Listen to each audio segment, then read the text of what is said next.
તો મિત્રો આપણે ચાલુ કરીએ પાઠ. કાવ્યનું નામ, પ્રકાર, એના લેખક લેખિકા, શેમાંથી લેવામાં આવ્યું છે અને વધારાની વિગત કે ઉપનામ, એનું આલેખન કોણે કર્યું છે, કયો છંદ છે એ જોઈ લઈએ.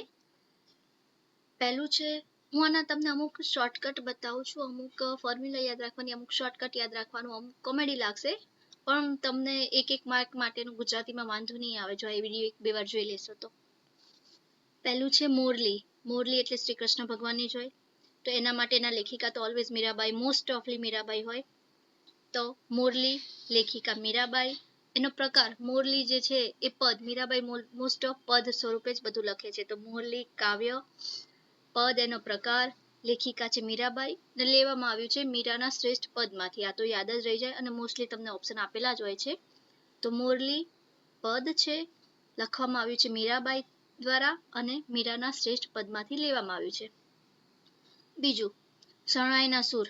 પ્રકાર છે ટૂંકી વાર્તા, પણ આપણે ચેપ્ટર જોઈએ તો ખાસા 3-4 પેજનું ચેપ્ટર હતું, પણ એનો પ્રકાર ટૂંકી વાર્તા એટલે યાદ રહી જાય એવું છે.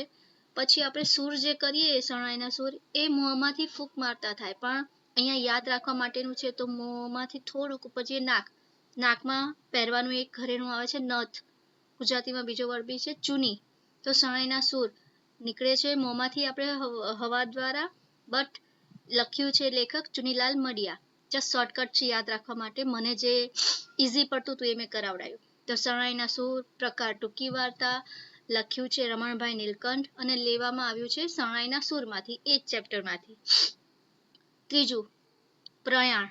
આમાં તો આપણને ધ્યાન જ હશે કે ભદ્રમ ભદ્રમ અને અંબારામ માટેની વાત, એ બે વચ્ચેની વાત કરવામાં આવેલી છે, તો એક નવલકથા બની જાય છે. તો નવલકથા ખંડ એનો પ્રકાર.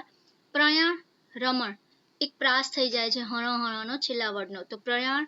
તો રમણભાઈ નીલકંઠ, પ્રયાણ, રમણ, અને એમાં ભદ્રમ ભદ્રમની વાત કરવામાં આવી છે તો લેવામાં આવ્યું છે ભદ્રમ ભદ્રમમાંથી. ચોથું, જીવન અંજલિ થાજો.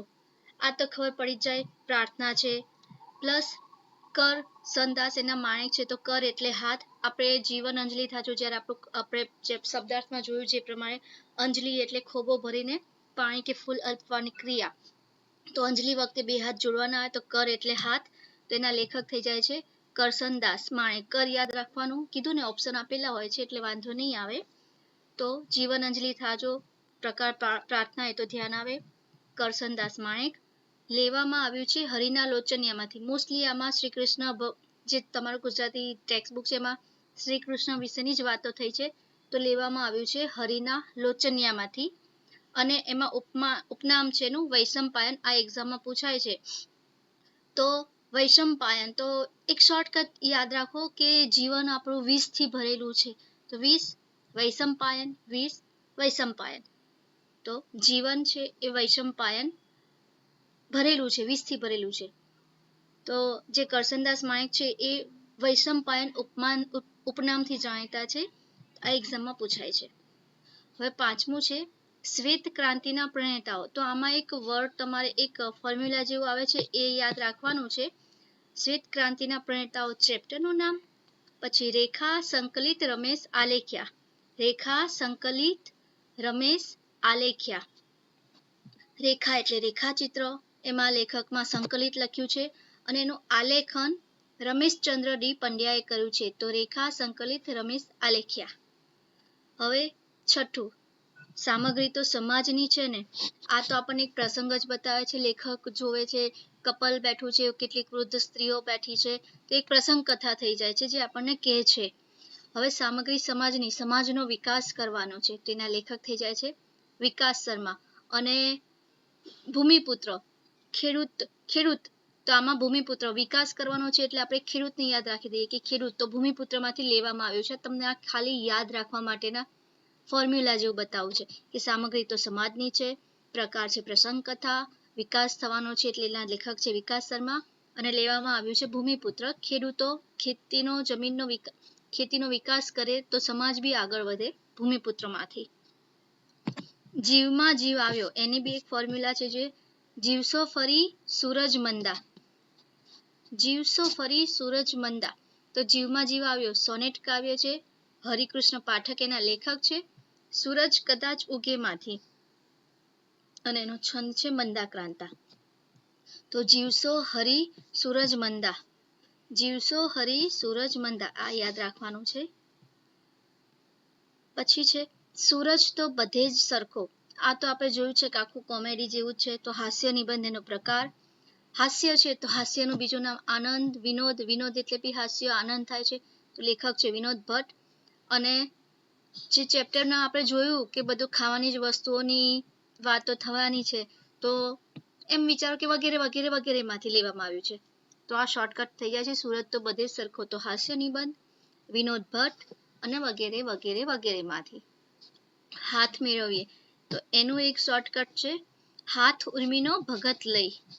આ તમારે જેમ બી ગોઠવો એમ ગોઠવી શકાય છે. હાથ ઉર્મીનો ભગત લઈને. હાથ મેળવીએ, બે હાથ જોડવાના હોય છે, તો આપણે બે હાથ જોડીએ એટલે ઉર્મીથી એટલે ઉષ્માથી જોડીએ છીએ, એ ધ્યાન રાખો. તો હાથ મેળવીએ તો ઉર્મી કાવ્ય. ભગત નિરંજન ભગત, ભગત છે અને લેવામાં આવ્યું છે છંદોલયમાંથી. હવે આગળ જોઈએ આપણે 10મું ચેપ્ટરનું નામ છે નથી. એ પણ શરણાઈના સૂર જેવી લાંબી વાર્તા છે, પણ એનો પ્રકાર છે ટૂંકી વાર્તા. નથી એમાં માં અને દીકરા વિશેની વાત કરવામાં આવી છે. તો મોહ, માનો મોહ નથી. તો મોહમ્મદ માકડ, મોહ એમાંથી લીધું છે. તો માનો મોહ નથી, તો નથી તો એના લેખક છે મોહમ્મદ માકડ. માનો સંગાથ નથી, લેવામાં આવ્યું છે સંગાથમાંથી. તો શોર્ટકટ આવી રીતે યાદ રખાય. નથી ટૂંકી વાર્તા, મોહ નથી તો મોહમ્મદ માકડ એના લેખક અને સંગાથમાંથી. 11 દીવાનખાનામાં. પન્ના એક હીરો છે, તો દીવાનખાનામાં પન્ના નથી. દીવાનખાનું એટલે આપણે એક ટાઈપ સિટિંગ રૂમ સમજી લઈએ, એમાં તો હીરો બીરો કઈ રખાય નહીં. તો દીવાનખાનામાં પન્ના નાયક. પન્ના નાયક લેખિકા છે, તો દીવાનખાનામાં પન્ના નથી. એનો પ્રકાર છે અછાંદસ, એ એક યાદ રાખવાનું થાય. ઝબક જ્યોત. જ્યોત એટલે આપણે કીધું આ કે આ ગુજરાતીની ટેક્સ્ટ બુકમાં મોસ્ટલી શ્રી કૃષ્ણ ભગવાન વિશે જ વાત કરવામાં આવી છે. તો જ્યોત આપણે શ્રી કૃષ્ણ ભગવાનને કરીએ એવી રીતે. તો એના લેખક છે કૃષ્ણલાલ સિદ્ધરાણી.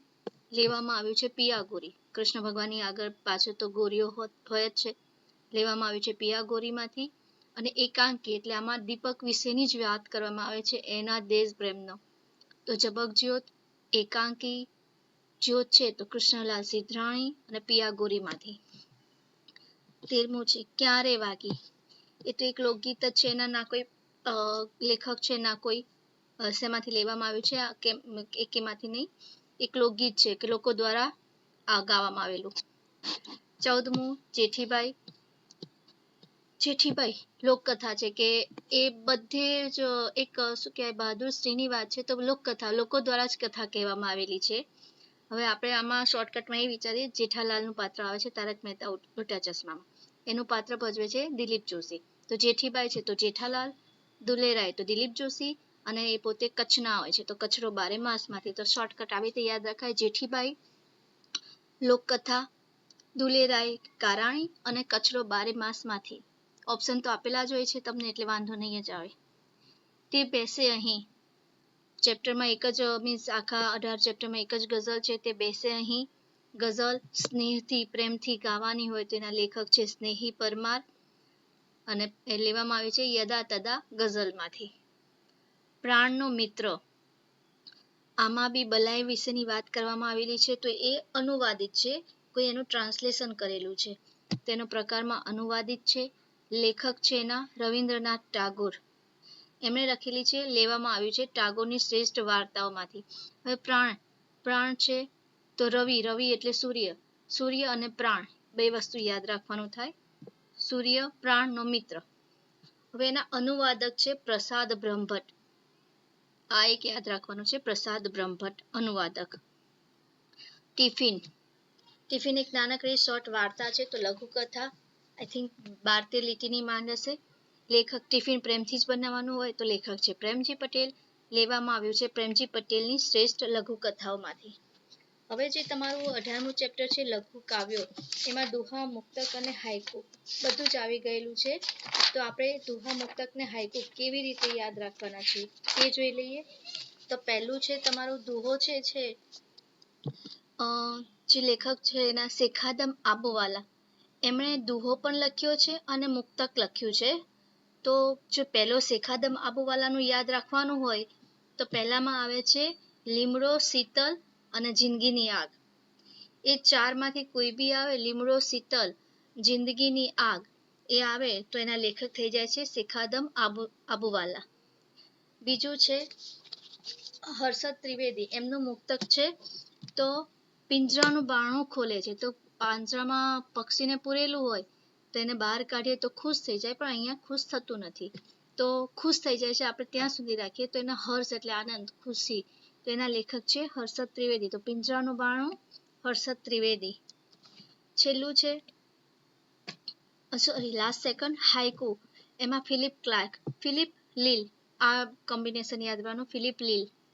તો જ્યારે લીલ વાળું આવે, લીલ ઓઢીને પોઢ્યું તળાવ, જાગ્યું પંખીની ચાચે, તો લીલ ફિલિપ.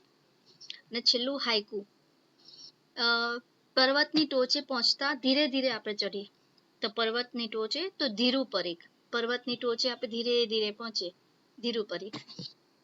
તો મિત્રો તમને 18 ચેપ્ટરના શોર્ટકટ કેવી રીતે યાદ રાખવાના છે આ વિડીયોમાં બતાવી દીધું છે. જો તમને આ વિડીયો ગમ્યો હોય તો please like, share and subscribe. Thank you.